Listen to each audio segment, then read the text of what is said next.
ನಾನು ಕನಕಪ್ಪ ಮಲ್ಲಪ್ಪ ಬಾದೋಡಿಗಿ ವ್ಯಾಪಾರಸ್ಥರು ಬಾಗಲಕೋಟದವರಾಗಿ ಇರುತ್ತೇನೆ. ಹೋಳಿ ಸಂಪ್ರದಾಯ ಯಾವ ರೀತಿಯಿಂದ ಅದ ಅಂದ್ರೆ ಬಾಗಲಕೋಟದಲ್ಲಿ ನೂರಾರು ವರ್ಷದಿಂದ ಹೋಳಿಯನ್ನು ಆಚರಣೆ ಮಾಡ್ಕೊತ ಬರ್ಲಿಕ್ಕೆತ್ತಿದ್ದಾರೆ. ನಮ್ಮ ಹೋಳಿ ಹಬ್ಬ ಒಳ್ಳೆ ರೀತಿಯಿಂದ ಎಲ್ಲರೂ ಕೂಡ್ಕೊಂಡು ಹೋಳಿ ಹಬ್ಬ ಆಡುವಂಥದ್ದು ವ್ಯವಸ್ಥೆ ಅದ. ನಮ್ಮಲ್ಲಿ ಒಂದನೇದಾಗಿ ಹುಬ್ಬ ನಕ್ಷತ್ರ ನೋಡ್ಕೆಸ ನಾವು ಹೋಳಿ ಹಬ್ಬವನ್ನು ಆಚರಣೆ ಮಾಡ್ತೀವಿ. ನಾವು ಹುಬ್ಬ ನಕ್ಷತ್ರ ಅಂದ್ರೆ ಒಂದೊಂದು ಸಲ ಏನಾಗ್ತದೆ ಅಂತಂದ್ರೆ ಒಂದು ದಿವಸ ಹಿಂದೆ ಬರ್ತದೆ. ಆದರೂ ನಾವು ಹುಬ್ಬ ನಕ್ಷತ್ರ ನೋಡ್ಕೊಂಡು ಹೋಳಿ ಹಬ್ಬ ಆಚರಣೆ ಮಾಡ್ತೀವಿ. ಹೋಳಿ ಕಾಮಣ್ಣನ್ನು ದಹನ ಮಾಡುವಂಥದ್ದು ವ್ಯವಸ್ಥೆ ನಮ್ಮಲ್ಲಿದೆ.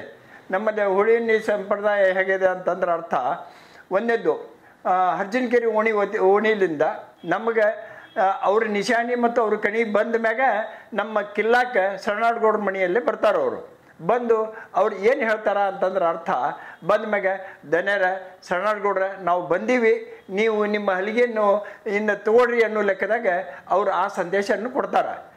ಅವಾಗ ನಾವು ನಮ್ಮಲ್ಲಿ ದನ್ಯರಲ್ಲಿ ಇದ್ದಲ್ಲಿ ಶರಣಾಡ್ಗೌಡ್ರ ಮನೆಯಲ್ಲಿ ಒಬ್ರು ಯಾರ ಬಂದು ಆಯ್ತಪ್ಪ ನೀವು ಬಂದಿರಿ, ನೀವು ನಮ್ಮ ಕಿಲ್ಲಾ ಓಣಿಗೆ ಹೋಗಿ ಕೆಲಸ ಎಲ್ಲರಿಗೂ ಇದನ್ನು ಹೇಳಬೇರಿ, ನಾವು ಬಂದೀನಿ, ಇನ್ನು ಮ್ಯಾಗ ನಮ್ಮ ತುರಾ ಹಲಿಗೆ ಮತ್ತು ನಮ್ಮ ದನ್ಯರು ಬರ್ತಾರೆ, ಅದಕ್ಕೆ ನೀವೆಲ್ಲರೂ ರೆಡಿ ಆಗಿರಿ ಅಂತ ಒಂದು ಸಂದೇಶ ಕಳಿಸ್ತಾರೆ ನಮ್ಮಲ್ಲಿ.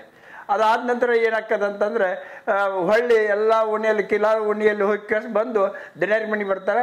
ಈಗಾಗಲೇ ನಾನು ಅವರಿಗೆ ಪಿರಾಜ್ ಕೊಟ್ಟಿನಿ ನಾನು, ಈಗ ಅವರು ರೆಡಿ ಇದ್ದಾರೆ, ನೀವು ಬರಬೇಕು ಅಂತ ಹೊತ್ತಿಗೆ ನಮ್ಮ ದೇಸಾಯರ ಮನೆಯಲ್ಲಿಂದ ಹಲಿಗೆ ಪೂಜೆ ಮಾಡ್ಕೊಂಡು ಹಲಿಗೆ ತೊಗೊಂಡು ದೇಸಾಯರ ಹಲಿಗೆನ ತೊಗೊಂಡ್ಬಂದು ಒಂದು ಕೈ ಬಾರಿಸಿ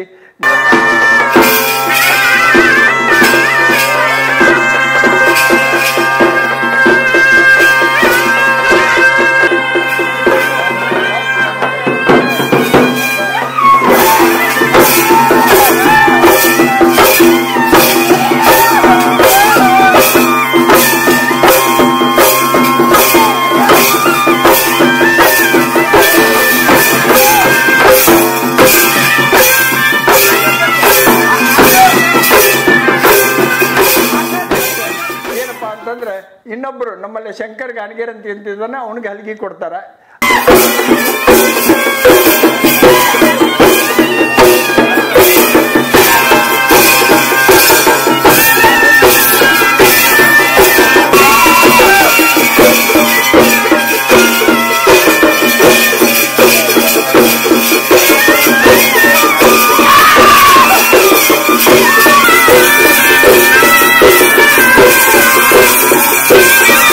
ಹಲಿಗೆ ತಗೊಂಡು ಎಲ್ಲಪ್ಪ ಅಂತಂದ್ರೆ ಹಲಿಗೆ ತೊಗೊಂಡು ಹಂಗೆ ಬಾರಿಸ್ಕೊಂತ ಮಜಲು ನಿಶಾಣಿ ಎಲ್ಲ ತೊಗೊಂಡು ನಮ್ಮ ಇವ್ರ ಮನೆಗೆ ಬರ್ತಾರೆ, ಶಂಕಣ್ಣವ್ರ ಮನೆಗೆ ಬರ್ತಾರೆ. ಅವರು ಶಂಕಣ್ಣವ್ರ ಮನೆಯಿಂದ ಆ ನಿಶಾಣಿ ತೊಗೊಂಡು ಆಮೇಲೆ ಚೌಡಿ ಕಡೆ ಹೋಗಿ ಚೌಡಿಯಲ್ಲಿ ಆ ನಿಶಾನಿನ ಇಟ್ಟು ನಮ್ಮ ಮಡೆವಾಳವ್ರ ಮನೆಗೆ ಹೋಗಿ ಕೆಲಸ ಆ ನಿಶಾನಿಯನ್ನು ತೊಗೊಂಡು ಬರ್ತಾರೆ.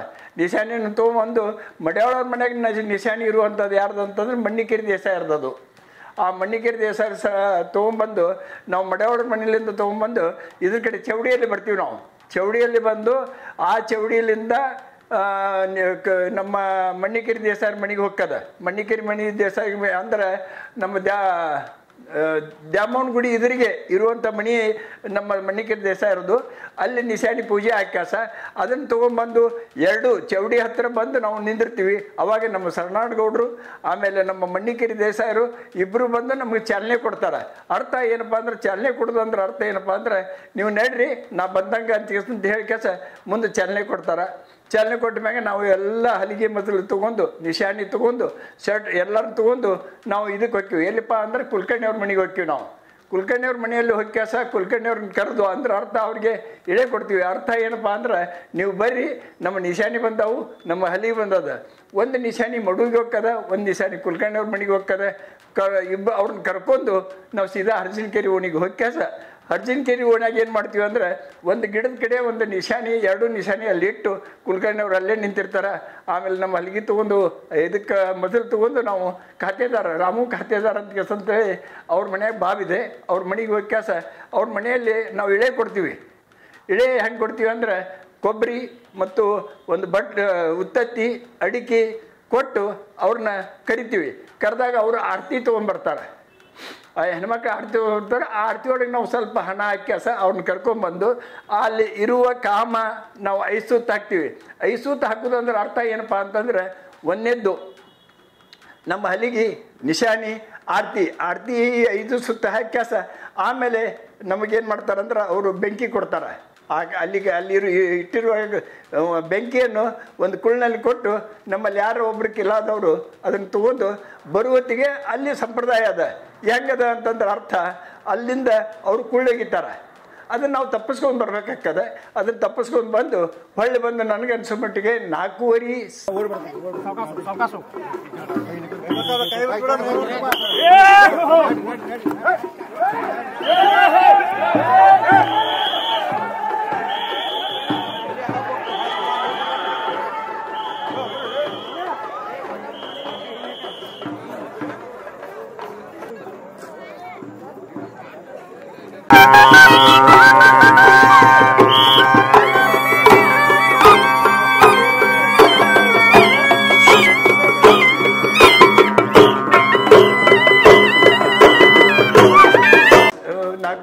5 ಗಂಟೆಗೆ ನಮ್ಮ ಚೌಡಿಯಲ್ಲಿ ಇರುವಂಥದ್ದು ಒಂದು ಕಾಮದಾನ ಮಾಡ್ತೀವಿ.